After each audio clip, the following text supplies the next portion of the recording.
What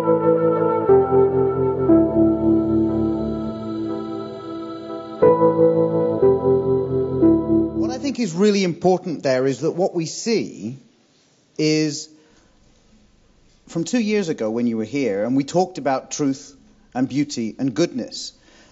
It's great to see how we're operationalizing that, how we're actually turning it into concrete actions.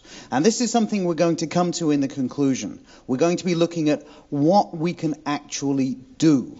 Because all of this talk, all of this inspiration, all of these ideas are great, but if we don't do something with it, well, nothing's going to change. So we're going to look at that in the conclusions. But before we do, we've got one last speaker. And I'm sure you're going to love this talk, right? This lady has come all the way from California to be with us today. And she comes from a family of ophthalmologists. So naturally, she became a storyteller instead of an eye surgeon. But she's going to tell her story. She is, frankly, an amazing person, an amazing giving person. She is one of the leaders of Service Space, which is an organization which just aims to do good for no other reason than to do good. Please welcome Pavi Mehta.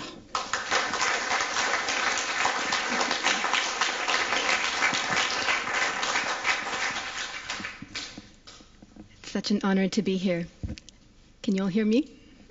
Okay, wonderful. Phil mentioned that I'm from a family of ophthalmologists. I have 24 eye surgeons in the family.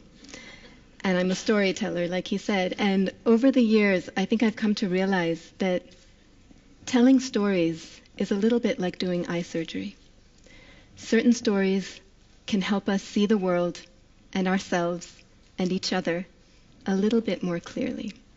And I hope to be able to share some such stories with you today. So people know the price of everything and the value of nothing.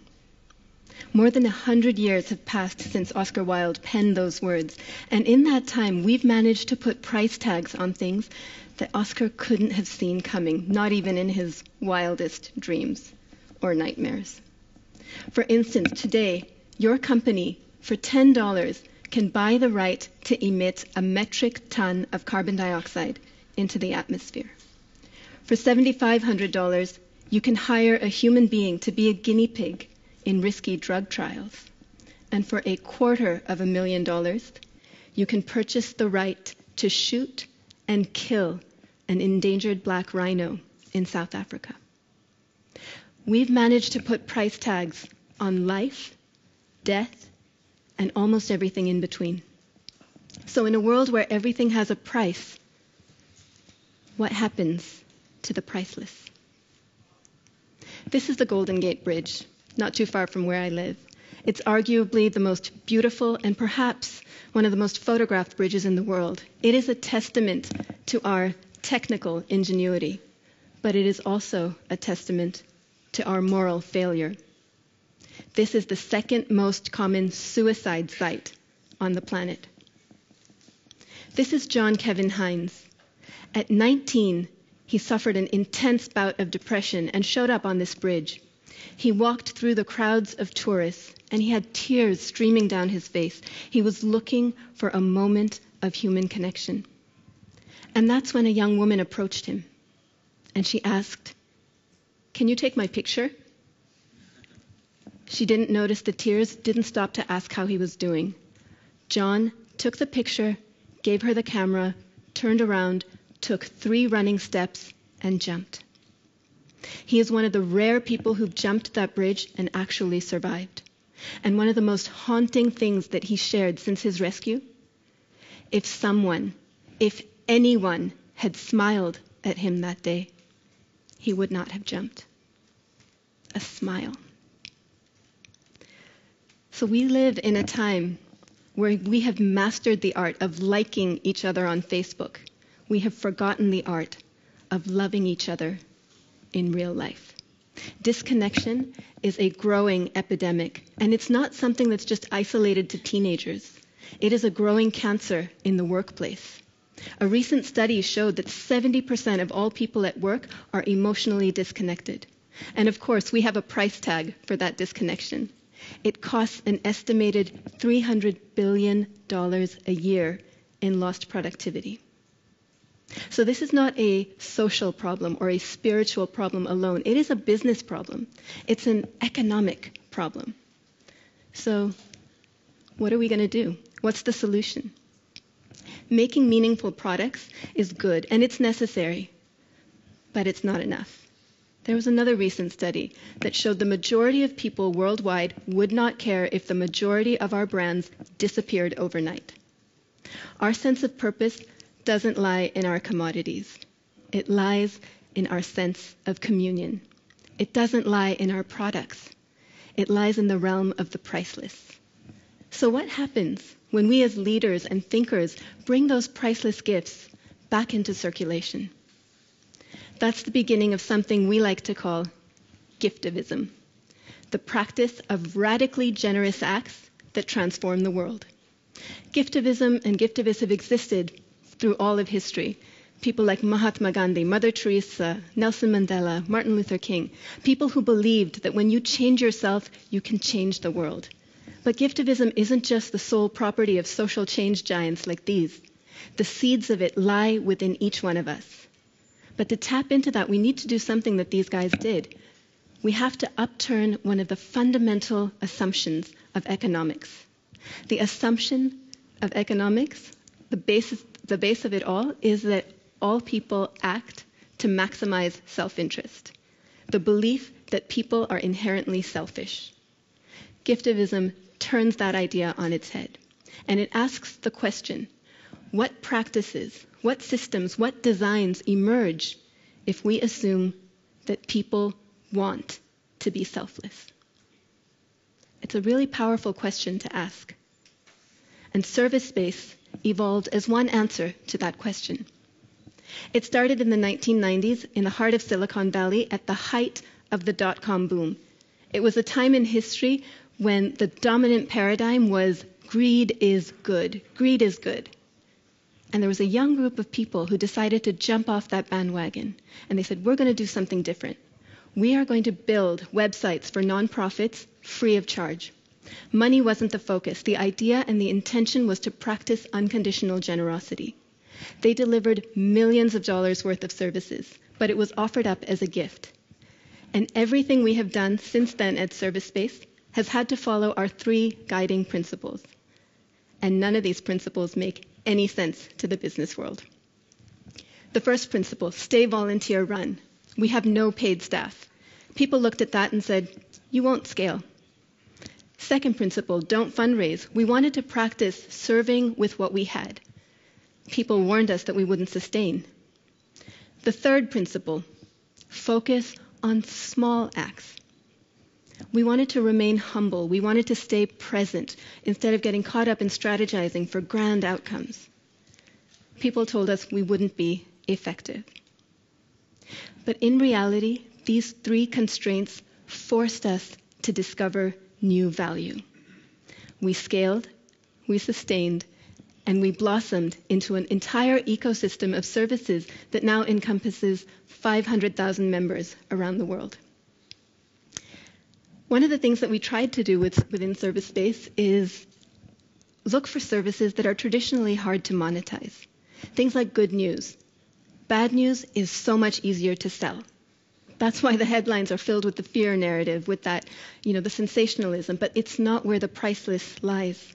So we started a good news service, and we started to send every day inspiring real-life stories to people all around the world. We started a platform called KarmaTube, which is like a YouTube except only for inspiring and uplifting videos. We started a portal, a website that helps spread small acts of kindness. We started a generosity-based restaurant and a whole slew of other projects. And in all of these adventures in generosity, we discovered over and over again, generosity is generative.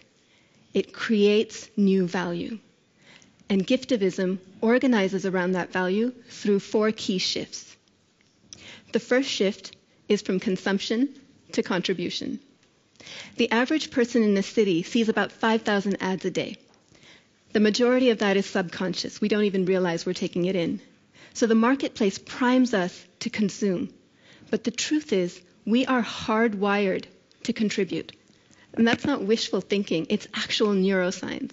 Research has shown that when people contribute to worthy causes, it lights up the same pleasure centers of the brain that doing something nice for yourself does. Right? Giving literally feels good. And we don't need neuroscience to tell us that. We know it from experience. All of us have had that experience. So within Service Space, we started to experiment with unleashing a series of micro contributions. We started to do small acts of kindness. Things like paying toll for the person behind you at a toll booth, or buying coffee for someone, a stranger, at a cafe. Or we had a friend who was traveling business class, and spontaneously he decided to swap seats with an elderly woman who was traveling in economy. Now imagine being that woman, receiving that gift. What does it do? It fills your heart. It shifts the way suddenly that you look at the world. These counterculture acts, they're very small, but they light up the giver and the receiver. It's a win-win situation. And the thing is, generosity is not a zero-sum game. Then we created smile cards. These are small pocket-sized cards that you can carry around and pass on when you do a kind act. They tell the receiver, someone reached out, someone you don't know reached out just to make you smile, just to make your day. And you can't pay them back, but you can pay it forward. You can do something kind somewhere else for someone else and keep the spirit of this going. So this card becomes an invitation to unleash ripples of good wherever you are. Imagine a world where everyone walked around with these cards in their pockets, waiting for an excuse to make someone's day. This is important. It's not because it's some sort of feel-good exercise, right? This is important because as you do these things, it starts to rewire the way your mind works, individually and collectively. You stop walking through every door and asking in every situation, what can I take? Instead, you're asking, what can I give? What can I offer? What do I have to share? And when you make that shift, you start to catalyze a rich network of ripples, right? You start to tap into the joy of purpose. There's a beautiful quote from Gandhi. He said, the fragrance always remains in the hand that gives the rose. Priceless. Then there's the second shift, from transaction to trust. Karma Kitchen is a prime example of this. Now, this is a restaurant that we started in Berkeley, California, and the unusual thing about it, there is no prices on the menu. At the end of the meal, guests receive a check for $0, and there's a note that explains, this meal comes to you as a gift from someone who came before you. And if you wish to pay it forward, you can make a contribution for someone who comes after you. To be honest, when we started this, we didn't have any clue whether it was going to work or not. Right? But the thing is, when you count on people to be generous, and you hold a context for that, and you create the systems for that, amazing things happen. It ignites something deep inside. So we had a volunteer once. He was a brilliant computer scientist, first time serving tables at Karma Kitchen, and he got the guest who was the most skeptical about this whole pay it forward idea. And so at the end of the meal, this guy calls the server over and gives him a $100 bill. And he says, you trust me to pay it forward? Well, here's the thing. I trust you to bring me back the right change. Not part of the plan. So this guy, he goes to the back, analytical guy, so he's running through all the permutations and combinations of what he can do. Should he split it 50-50? Should he try and calculate the average price of a meal? Should he try and see how many, mango lassis that guy had? What's he going to do? And then suddenly, the answer comes to him, and it came from within. He walks back to the guest, hands him the $100 bill, then opens his wallet, takes out another $20, and says, sir, here's your change. And in that moment, both the guest and the server got what Karma Kitchen was about. They experienced a mini transformation, and it had nothing to do with the money. When you drop that habitual mindset of quid pro quo, you drop into the flow of giftivism. Things start to move beyond the control of your personal ego. You don't know where the gift came from, you don't know where your contribution is going to go, but you trust in the cycle of the whole. And in that context, every contribution becomes an act of profound social trust. And that kind of trust creates a web of resilience. Today, there are 6 Karma Kitchens in cities around the world. Third shift, from isolation to community. The me mindset is super isolating, and it's not very effective. But when you move from me to we, what happens? This is Pancho. He is one of the most fearless giftivists I know. And he lives by choice in a community in East Oakland. It's a neighborhood that's full of gang violence, poverty. There are more liquor stores than grocery stores on every corner. And yet the doors to Pancho's house, Casa de Paz, are never locked. There's a garden in the back where they grow fruits and vegetables. He does outdoor yoga classes for the community. He holds a weekly meditation gathering. Every weekend, he and his friends go around the neighborhood gathering unharvested fruit and vegetables from trees and fields. They organize this. This is Fruta Gift, where they gift vegetables, fruits, organic, ultra-local, to families in the community. And why is this important? It's important because it creates a context for people to share their gifts with each other. That neighborhood has been transformed. People there now clean the streets together. They grow gardens. They water each other's plants. They take care of each other's children. This is a place where when they used to hear bullets, gunshots, they would hide under their beds. Now they run out into the streets to see who needs help. When you move from isolation to community, you tap into the power of synergy, and you discover that the sum is always greater than the individual parts. The fourth and final shift is from scarcity to abundance. Scarcity is really a mindset. Gandhi once said that the world has enough for every man's need, but not enough for every man's greed. So when you move from that mindset of scarcity to thinking, I have enough in this moment, you start to discover new forms of capital. Money is just one form. You start to discover social capital, trust capital, synergy capital, and you start to unlock breakthrough models of abundance. That's what happened with this man. This is my granduncle. And it's such a joy to be able to share a little bit of his story with you. 37 years ago, he started an 11-bed eye clinic in southern India. No money, no business plan, no safety net. They had 11 beds, the country had 12 million blind, and his mission was to end needless blindness. They said, we're not going to turn anyone away who comes to us for help.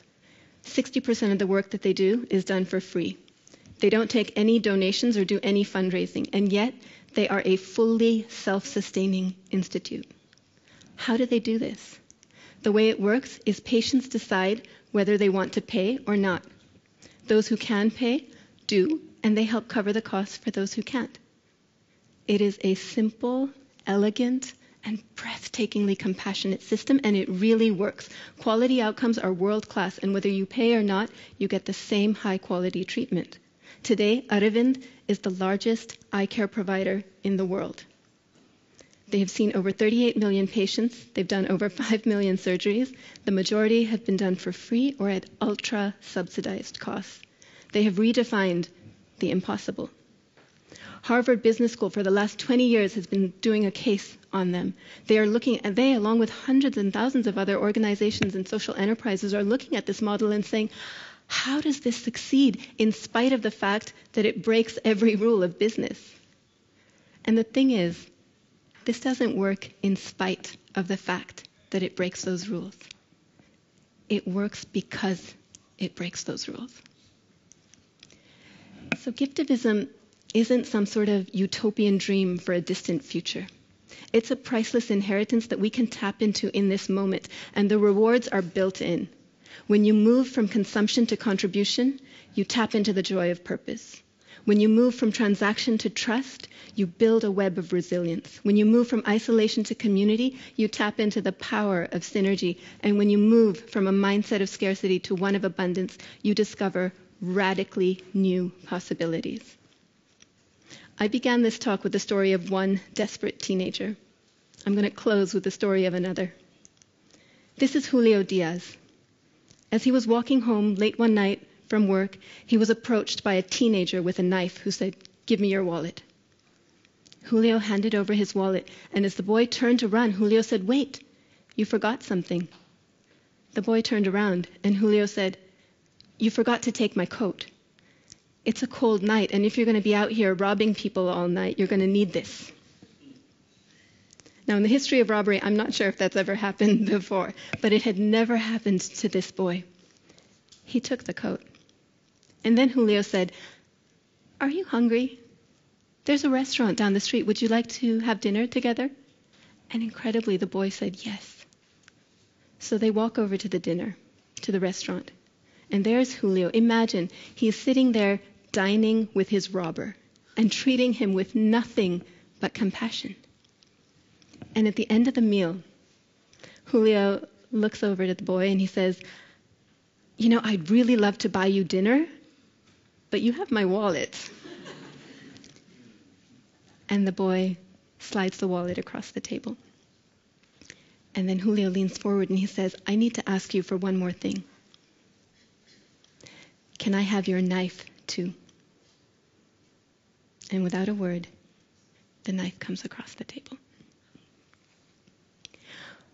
What we will do for love will always be far more powerful than what we will do for money. What we can do together will always be far greater than what we can do alone. And when we tap into the heart of giftivism, in ourselves, in our companies, in our communities, we begin to unleash our true prosperity. We start to move from being a market economy to being part of something far greater, a gift ecology. And it begins with small steps. I'd like to leave you all with a question.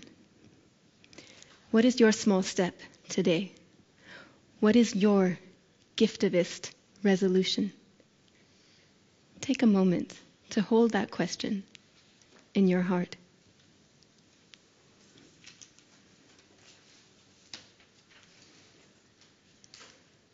May we take that step. May we change ourselves, and may we change the world. Thank you.